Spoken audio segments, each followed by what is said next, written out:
Jadi hak angket itu taktik atau gimmick? Pertama dari sesi teknis tadi ya saya bilang Mbak Lipiana. Sekarang DPR masih reses, ya baru masuk tanggal 3 Maret. Masuk tanggal 3 Maret itu seminggu itu kan menyusun agenda biasanya. Itu berarti udah hampir masuk pertengahan Maret. Sementara kan rekapitulasi suara itu kan tanggal 20 Maret ya berakhir di pleno KPU Pusat.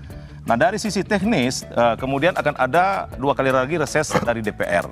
Untuk menuju tanggal 20 Oktober itu nggak mungkin. Nah oleh karena itu menurut saya ini gimmick aja gitu. Oke. Nah, maka kita tetap menyarankan kepada teman-teman pakai jalur yang benar aja, MK gitu. Ya begini, ada 2 jalur yang ditempuh sebenarnya oleh kubu yang kalah, katakanlah 03 dengan 01. Kenapa?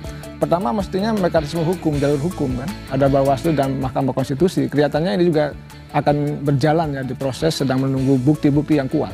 Tetapi memang yang sekarang diperdebatkan adalah jalur politik. Hak angket ini jalur politik yang tentu akan ramai ya kondisinya. Kalau saya petakan konfigurasinya katakanlah ya secara sederhana saja. P3 kelihatannya agak rawan, agak sulit untuk mendukung. Kalau mendukung pasti digencet, pasti selesai juga ini. Kalau bahasa saya pasti ditekan juga selesai P3. Nah di koalisi perubahan sendiri katakan ada 3 partai Nasdem, PKS dan PKB.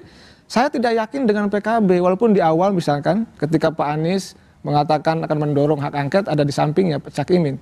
Tetapi jangan lupa Cak Imin juga punya persoalan. Ini juga menjadi ada persoalan hukum gitu, ada audit BPK dan lain sebagainya. Ini juga menjadi alat sandra bagi pendorong hak angket ini. Jadi kalau kita lihat dari konstruksi yang ada, maka kelihatannya di koalisi 01 ada 2 yang kemungkinan mendorong, yaitu Nasdem dengan PKS. Karena Nasdem sudah clear tadi pernyataannya Pak Surya Paloh mengatakan bahwa akan mendorong, tapi secara alamiah. Ini juga agak bias juga mendorongnya secara alamiah. Dalam konteks ini saya tidak tahu apakah mendorongnya gaspol, tapi bahasa secara alamiah inilah yang menjadi multitafsir. Alamiah tuh jangan-jangan masih nunggu sinyal dulu kali ya.